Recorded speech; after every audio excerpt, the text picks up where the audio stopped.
मित्रों नमस्कार, मैं हूं विमल और स्वागत करता हूं अपने YouTube चैनल पे जिसका नाम है वैदिक प्राकृतिक जीवन।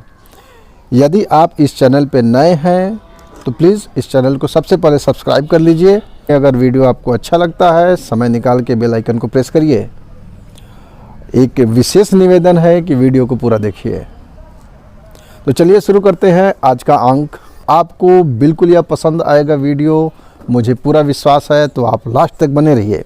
जो हमारा माइंड है, जो हमारा दिमाग है, जो हमारा मस्तिष्क है, वह इन ज्ञानेंद्रियों के माध्यम से जिन तरंगों को प्रोसेस करता है वह 20 हर्ट्ज से लेकर के 20,000 हर्ट्ज तक है। आप अपने कान के कैपेसिटी को समझ चुके हैं, विज्ञान ने आपको बता दिया है। आचार्यों ने कहा आप जो सब चीज़ें देखते हैं वो सब मिथ्या है, भ्रम है, माया है। क्या है? माया जाल। आप जो चारों तरफ अपने देखते हैं, जो हमें ये सब चीज़ें दिखाई देती हैं, वो हम अपने लिमिट से देखते हैं। हमारी आँखों की लिमिट है। जैसे कि मैं इस समय कैमरे के सामने देख रहा हूँ, मैं अपने पीछे नहीं देख पा रहा हूँ, लेकिन आप कैमरे के माध्यम से मुझे देख रहे हैं और मेरे पीछे देख रहे हैं। इसका अर्थ यह है कि हम जिस चीज़ को देखते हैं केवल उसका फोकस एक बिंदु की तरफ होता है, एक दिशा में होता है। इस समय मेरे पैरों के नीचे क्या है उसको मैं नहीं देख सकता हूँ। उसको देखने के लिए मुझे अपने आँख को अपने पैरों की तरफ ले जाना पड़ेगा। तो मित्रों, कहने का मतलब यह है कि आपको सभी चीज़ों के बारे में तभी जानकारी मिलेगी जब आप चारों तरफ से उस ज्ञानेंद्रियों को विकसित कर लीजिए। मॉडर्न विज्ञान में अभी एक नवीन सिद्धांत आया जिसने हमारे वैदिक पुराने ज्ञान को वैज्ञानिकों के बीच में चर्चा का विषय खड़ा कर दिया, और वह था E=mc²। यह जो सिद्धांत दिया, अल्बर्ट आइंस्टीन ने इस सिद्धांत को दिया, इस सिद्धांत का प्रतिपादन किया। लेकिन वो ये बताते हैं कि जब वो इस सिद्धांत को पब्लिश करने वाले थे तो उनके स्वप्न में कोई आता है और उनको बार बार चेतावनी देता है, मना करता है उनको, इस सिद्धांत को आप पब्लिश मत करिए। लेकिन नियति की इच्छा थी, ये सिद्धांत पब्लिश हुआ और इस सिद्धांत के ऊपर तमाम प्रकार के प्रयोग किए गए। हम जो अपने आसपास तमाम प्रकार की ऊर्जाओं को देखते हैं, ऊर्जाओं के स्वरूप को देखते हैं, नेटवर्क का ये जो जाल आपको दिखाई देता है, संप्रेषण, बातचीत करने की, संदेशों के एक स्थान से दूसरे स्थान पर ले जाने की, विज्ञान के जो नित्य नए नए आविष्कार दिख रहे हैं, इसमें सर अल्बर्ट आइंस्टीन का बहुत बड़ा योगदान रहा है। वह एक वैज्ञानिक थे, ऐसा सारे लोग मानते हैं। आप उनको एक योगी भी मान सकते हैं, एक संत भी मान सकते हैं, एक ऋषि मान सकते हैं, क्योंकि उन्होंने जो चीज़ दिया वह एक ज्ञान का भंडार है, एक चाबी है। उस चाबी से आप तमाम ज्ञान के लाइब्रेरीज को पढ़ सकते हैं, देख सकते हैं, समझ सकते हैं।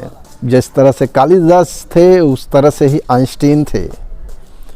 बचपन में सामान्य बालक से भी निम्न स्तर पे मानसिक स्तर था उनको कोई बात याद नहीं रहता था। उनको यहाँ तक कि अपने टेलीफोन के नंबर्स भी याद नहीं रहते थे। कई वाकया उनके बारे में बताए जाते हैं। कहीं ट्रेन में जाते हैं, उनकी टिकट खो जाता है, टीटी कहता है कि सर जाने दीजिए, टिकट मत खोजिए, कोई आवश्यकता नहीं है। तो आइंस्टीन कहते हैं कि कम से कम टिकट तो मैं इसलिए खोज रहा हूँ कि मुझे मालूम तो होना चाहिए कि मुझे जाना कहाँ है। उनका यदि आप चरित्र पढ़ेंगे तो आप यह देखेंगे कि इसी प्रकार से वह अपने घर का एड्रेस भी भूल जाते हैं। इस बात को वह मानते थे कि यदि आप एक ही कार्य रोज रोज करते हैं तो यह आपका भूल है कि आप बार बार उससे अलग अलग परिणामों के बारे में सोचिए। आपको एक ही चीज़ बार बार यदि आप करेंगे, एक ही वर्क आप बार बार करेंगे तो आपको विभिन्न परिणाम नहीं मिलने वाले हैं। यदि आपको सही से परिणाम नहीं मिल रहे हैं तो हमको क्या करना है या भली भांति समझ सकते हैं।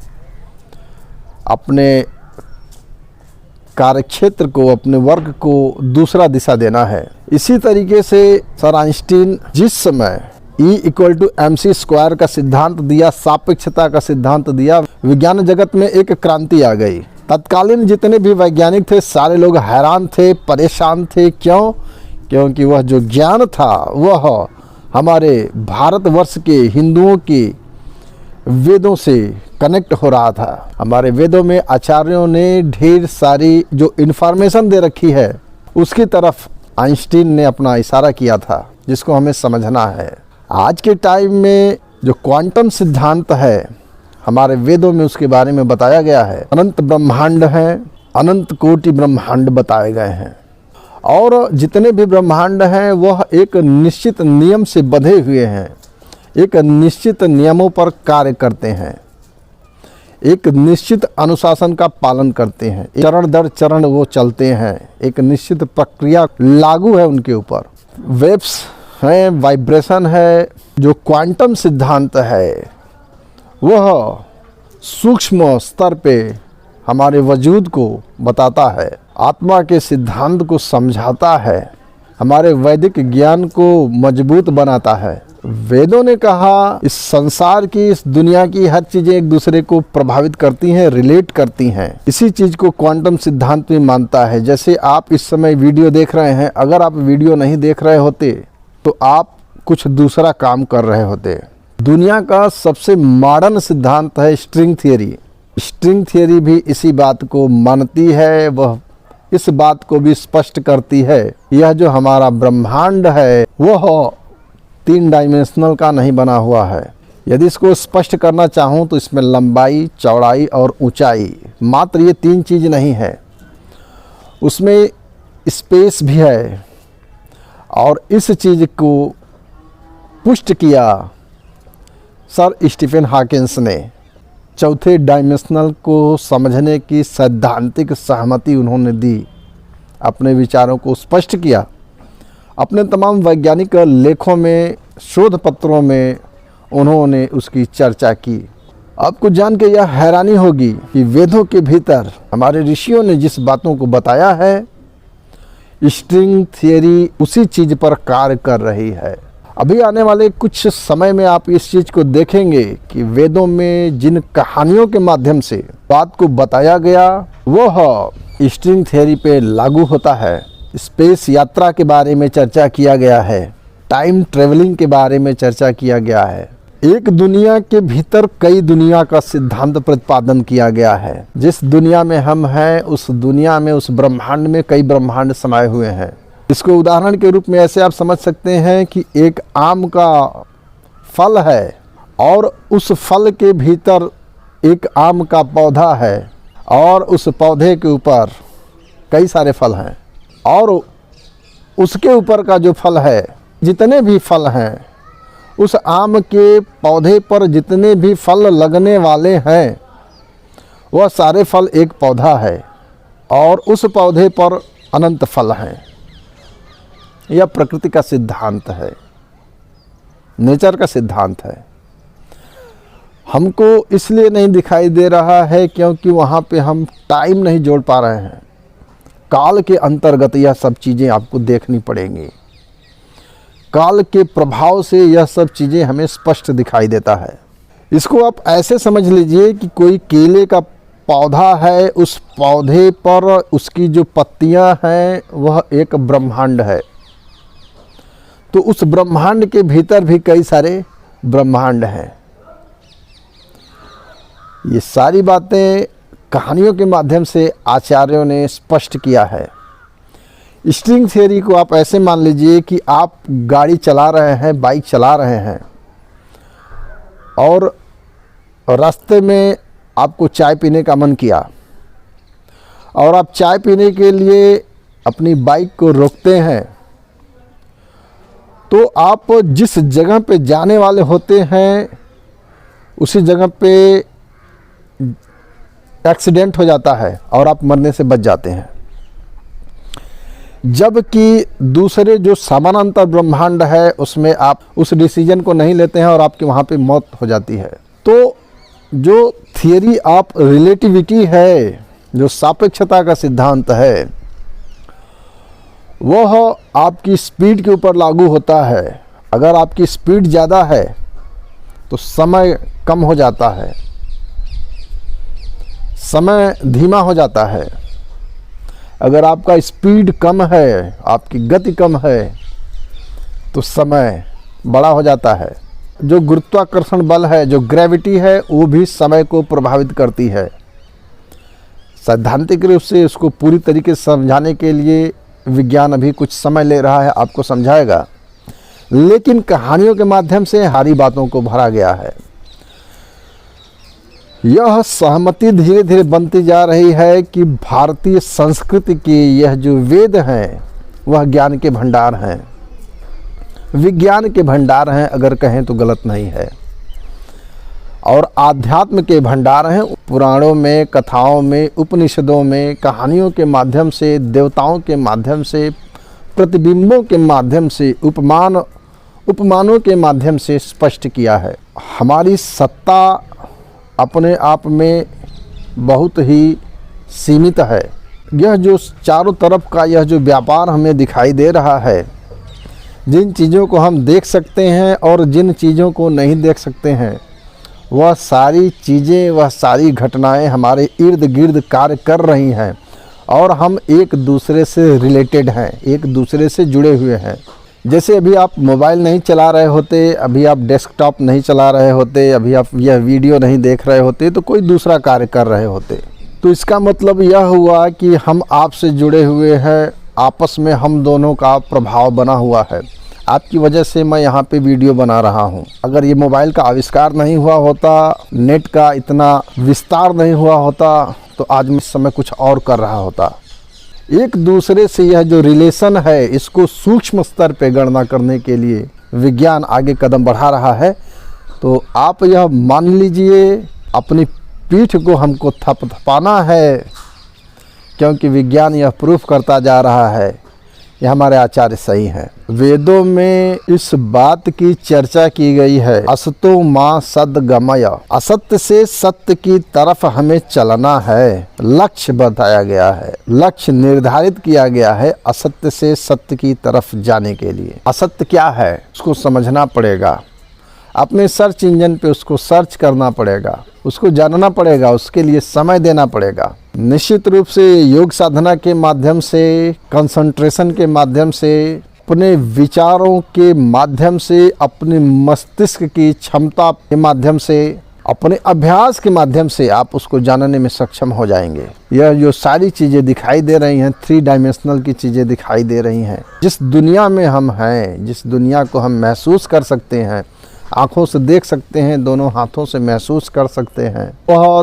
3 डायमेंशनल की दुनिया है, लंबाई, चौड़ाई और ऊंचाई। जबकि धीरे धीरे परतें खुल रही हैं और यह ब्रह्मांड 10 आयाम से भी ऊपर जा रहा है। जो नई नई थ्योरीज आ रही है, जो नए नए सिद्धांत आ रहे हैं, वह हमारे पूर्वजों के ज्ञान को दर्शाने का एक सशक्त माध्यम बन रहे हैं। असतो मां सद्गमय, असत्य से सत्य की तरफ हमें चलना है। असत्य क्या है? यह सब जो गतिविधियां हम देख रहे हैं वही असत्य है, यही माया है। इसी को माया जाल कहा जाता है। संबंध तो सबसे है, लेकिन अपने भीतर का जो संबंध हमें बनाना है वह संबंध नहीं बन पा रहा है, कनेक्ट नहीं हो पा रहा है। एक मार्ग बना हुआ है, उस पे हमें चलना है, असत्य से सत्य की तरफ चलना है। सत्य क्या है? वह परम सत्य है, उसको हमें सर्च करना है, यह सर्च का विषय है। तमसो मां ज्योतिर्गमय, अंधकार से प्रकाश की तरफ चलना है। और कमाल की बात यह है कि यदि हम अपने आप को, आप किसी ऐसे स्थान पे पा जाइए जहाँ पे चारों तरफ अंधकार हो, वहाँ पे आपकी गति बड़ी ही न्यून हो जाती है। बड़ी ही न्यून गति से आप आगे बढ़ते हैं, अपने संपूर्ण ज्ञानेंद्रियों को लगा देते हैं, कहीं आपको चोट न लगने पाए। सही रास्ते के तलाश में अंधकार कई प्रकार के हैं, विचारों का अंधकार और भी तमाम प्रकार के अंधकार हैं। प्रकाश की तरफ चलना है तो हमें क्या करना पड़ेगा? चारों तरफ देखना पड़ेगा, प्रकाश की किरण को सर्च करना पड़ेगा किधर से आ रही है, और उसी तरफ आगे बढ़ जाना है। मृत्योर्मां मृतम गमय, मृत्यु से अमरता की तरफ जाना है। मृत्यु क्या है? मृत्यु को समझना पड़ेगा, जानना पड़ेगा। ठोस रूप से यह माना जाता है कि यह जो हमारी बॉडी है, इसका नष्ट हो जाना है मृत्यु है। यह जो हमारी जो बॉडी है, ये जो जब नष्ट हो जाएगी, ब्रेन डेड हो जाता है, उसी को मृत्यु का एक स्वरूप माना गया है। सांस चलना रुक जाता है तो अमरता की तरफ जाना है, अर्थात किसी ऐसे स्थान पर जाना है जहाँ जाने के बाद हम जन्म और मरण की बंधन से मुक्त हो जाएं। इसका अर्थ यह है कि कहीं पे अमरता है, किधर है उसको सोचना पड़ेगा, समझना पड़ेगा। विज्ञान धीरे धीरे इन सारे बंधनों से हमें मुक्त करता जा रहा है और जितने ही ब्रह्मांड के सिद्धांतों को सुलझाने की कोशिश कर रहा है और वैसे ही उसी अनुपात में उलझनें बढ़ती जा रही हैं। तो विचारणीय प्रश्न यह है कि हम अपने मस्तिष्क से उन सिद्धांतों को कितना समझ सकते हैं जिन्हें कहानियों के माध्यम से, कथाओं के माध्यम से हमें बताने का प्रयास किया गया। क्या विज्ञान अपनी भाषा में जन सामान्य को समझाने में सक्षम है, अथवा वह किसी उदाहरण के माध्यम से, किसी कथा के माध्यम से, किसी कहानी के माध्यम से हमको बताने वाला है? सर स्टीफन हॉकिंस तो कहानी के ही माध्यम से किसी बात को समझाते हैं, किसी उदाहरण के ही माध्यम से उस बात को समझाते हैं, एक कहानी बताते हैं और उससे वह समझाते हैं। जैसे कि मैं आपसे संबंधित हूँ, आप मुझसे संबंधित हैं। आपका एक छोटा सा लाइक मुझे एक ऊर्जा देता है, अंदर से एक एनर्जी देता है, एक ताकत देता है किसी नए विषय को लेके आने के लिए, उसको सरल शब्दों में समझाने के लिए, सरल शब्दों में किसी बात को बताने की एक मोटिवेशन आपका एक छोटा सा लाइक मुझे देता है। तो यह भी स्ट्रिंग थियरी का ही एक भाग है, क्वांटम सिद्धांत का एक भाग है। किसी दूसरे वीडियो में चर्चा किया जाएगा। आपको साधना करना है अपने मन की, मन को साधना है, एक साधन उसको बनाना है। किसी चीज की प्राप्ति के लिए आपको इस कार्य को करना पड़ेगा। आध्यात्म की दुनिया में जुड़े रहिए, प्रयोग करते रहिए और जो ध्वनियाँ हैं, आप जब उस दुनिया में जाएंगे तो आपको ढेर सारी ध्वनियाँ सुनाई देंगी। कुछ डरावनी भी ध्वनियाँ हो सकती हैं, आपको डरना नहीं है। जितनी भी ध्वनियाँ आपको सुनाई देंगी, आपको उसको अपने दाहिने कान से सुनना है। वही मुद्रा रहेगा, चाहे इस मुद्रा को बना लीजिए जिसको अपान मुद्रा कहते हैं, या फिर ज्ञान मुद्रा।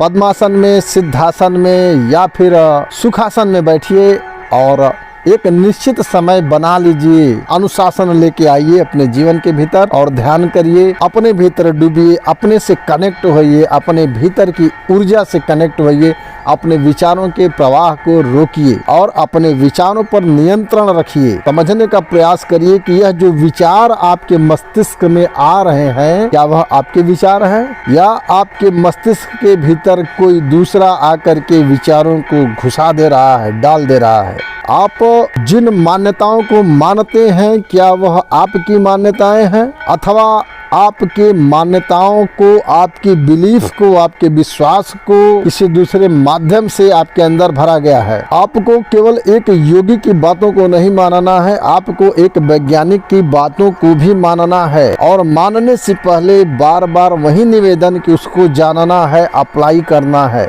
फिर दोनों को रिलेट करना है। जिस तरह से वेदों को विज्ञान से रिलेट करने की एक परंपरा चल रही है, यह बताने के लिए कि वेद प्रामाणिक हैं, सभी ज्ञान के भंडार हैं, विशुद्ध भंडार हैं, इस ब्रह्मांड के संपूर्ण ज्ञान का सार है। लेकिन यह भावना अहंकार हो जाती है। अगर हम केवल वेदों की मान्यताओं को ही माने, बाकी सबको हम नथिंग कह दें कि कुछ भी नहीं उसके सामने है, तो यह फिर एक अहंकार हो जाता है। किस चीज का?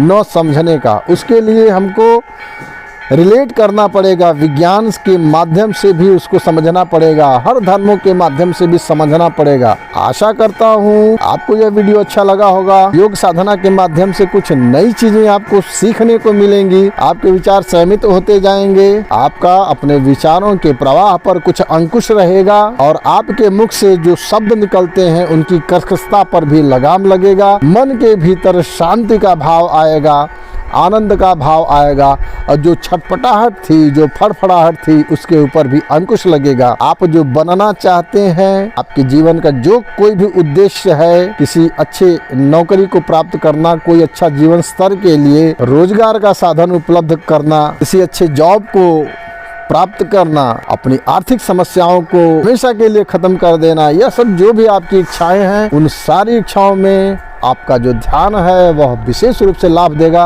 और इस ध्यान की शक्ति के माध्यम से आप उसको बड़ी ही सहजता से प्राप्त कर लेंगे। इसी विश्वास के साथ बहुत बहुत धन्यवाद आपका। मेरे इस चैनल को देखने के लिए सादर प्रणाम स्वीकार करें।